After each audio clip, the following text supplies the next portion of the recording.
चोर काहिल गधा। पुराने जमाने की बात है, एक ताजिर था जो शहर से दूर एक गांव में रहता था। वो तिजारत के लिए रोजाना शहर जाता और मुख्तलिफ अशिया की खरीदो फरोख्त किया करता। तिजारत करने के लिए उसके पास एक गधा था। वो गधे पर सामान लादकर रोजाना शहर जाया करता। ताजिर अपने गधे की बहुत अच्छे तरीके से देखभाल करता, उसकी खुराक का बहुत ख्याल रखता, उसे वक्त पर चारा डालता और पानी पिलाता, क्योंकि ताजिर को पता था कि उसकी तिजारत के लिए इस गधे की बहुत ज़रूरत है। गधा बहुत सेहतमंद था। ताजिर बहुत सारा सामान एक साथ गधे पर लादकर फरोख्त के लिए शहर ले जाता, लेकिन उसका गधा बहुत कामचोर और आलसी था। उसको भागना दौड़ना, खाना पीना बहुत पसंद था। ओ, आज फिर शहर जाना पड़ेगा। मुझे हमेशा छुट्टियां क्यों नहीं हो जाती? मुझे छुट्टियां बहुत पसंद हैं। मेरे मालिक को तो हमेशा काम की ही पड़ी रहती है, पर मुझे फारिग रहना बहुत पसंद है। मेहनत करना तो बिल्कुल भी मुझे अच्छा नहीं लगता। ताजिर अपने गधे पर सारा सामान लादकर शहर ले जाता और ताजिर को शहर जाने के लिए एक नदी को पार करना पड़ता था। शहर जाकर वो सारा सामान बेच देता।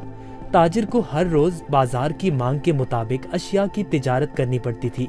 कभी कपास तो कभी नमक, कभी सब्जियां तो कभी फल। ताजिर को पता लगा कि बाजार में नमक की मांग बहुत बढ़ गई है। ठीक है, मैं बहुत जल्द ही नमक लेकर आ जाऊंगा। उसने अपने गधे पर 4 बोरियां नमक की लादी, पर उसको मालूम हो गया कि 4 बोरियों का वजन काफी ज्यादा है। ओहो, मेरा गधा इतना वजन नहीं उठा सकता। इसका वजन थोड़ा कम करना पड़ेगा, यही ठीक रहेगा। उसने गधे की पीठ से एक बोरी उतार दी, फिर भी गधा आगे जाने के लिए तैयार नहीं था। ताजिर को अपने गधे का तो बहुत ख्याल था, पर उसको अपने गधे का पता था कि वो बहुत कामचोर और आलसी है। उसने एक छड़ी गधे की पीठ पर मारी और उसे बाजार ले जाने की कोशिश करने लगा।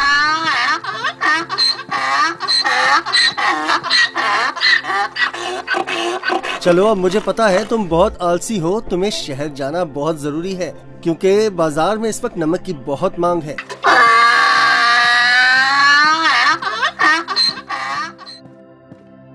ताजिर ने सारा नमक फरोख्त कर दिया।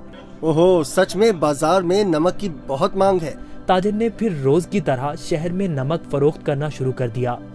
गधे पर कभी 3 तो कभी 4 बोरियां लादकर बाजार जाना पड़ता था, जिसकी वजह से गधा नाखुश था। पर वापसी पर गधा बिल्कुल खाली आता और बहुत खुश होता। रोज की तरह ताजिर ने फिर से 4 बोरी गधे की पीठ पर लादी और शहर की तरफ निकल पड़ा। जब वो नदी के पास पहुंचा तो उसे पानी ज्यादा नजर आया। हमें बहुत ध्यान से आहिस्ता आहिस्ता चलना होगा ताकि हम पानी में कहीं गिर न जाएं। जैसे ही उन्होंने आधी नदी पार की, अचानक गधे का पांव एक बड़े पत्थर से लगा और गधा फिसल गया और पानी में बैठ गया। ओहो, तुमने ये क्या किया? बोरियां तो अभी भी मेरी पीठ पर हैं, लेकिन मुझे इतना वजन महसूस नहीं हो रहा। ये एक जादुई नदी है।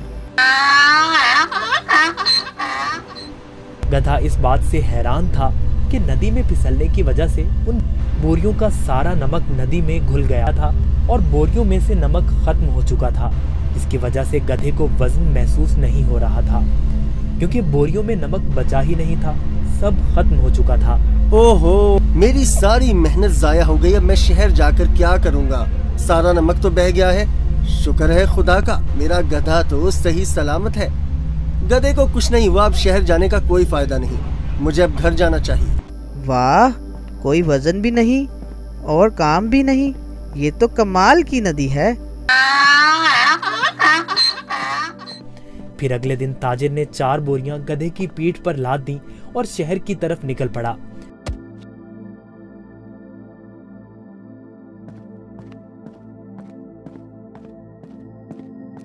आहा, कल का दिन कितना अच्छा था।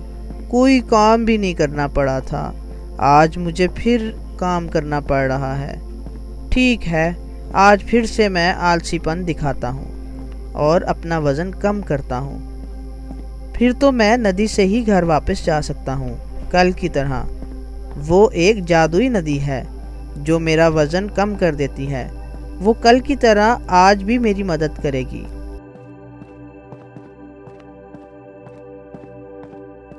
ताजिर उस दिन गधे की चालाकी से बिल्कुल बेखबर था।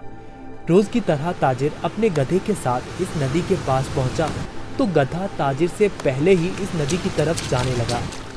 ताजिर ने उसे रोका। रुको रुको। गधा फिर से नदी में फिसल गया जहां वो पहली बार फिसला था। ओहो, तुमने क्या किया? काहे गधे, जल्दी से बाहर आओ। लेकिन बहुत देर हो चुकी थी। बोरियों का सारा नमक नदी में घुल गया। गधे को अब कोई वजन महसूस नहीं हो रहा था। वाह, ये हुई ना बात। कोई वजन भी नहीं और काम भी नहीं। ये दोबारा कैसे? जरा सोचता हूँ, ये जानबूझकर मेरे साथ कहीं चालाकी तो नहीं कर रहा। हो काहिल गधे, मैंने तुम्हारा इतना ख्याल रखा और तुमने मेरे साथ क्या किया? इसे घर वापस ले जाता हूँ। मुझे पता है, अब देखो मैं तुम्हें कैसे सबक सिखाता हूँ। गधे ने सोचा, मैंने काम चोरी का ये अच्छा तरीका ढूंढा है, पर ताजिर का तो आज कुछ और ही जहन था। अगले रोज ताजिर ने गधे की पीठ पर 6 बोरियां रुई की लाद दी, लेकिन गधे को थोड़ा सा भी वजन महसूस न हुआ। ओहो, इतनी ज्यादा बोरियां? कोई मसला ही नहीं। शहर तक जाना किसने है? इस जादुई नदी तक तो जाना है बस। और वो शहर की तरफ जाने लगे।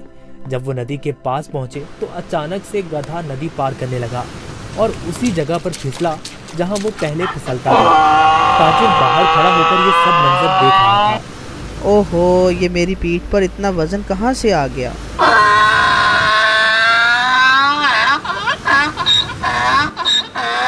ताजिर बहुत समझदार आदमी था।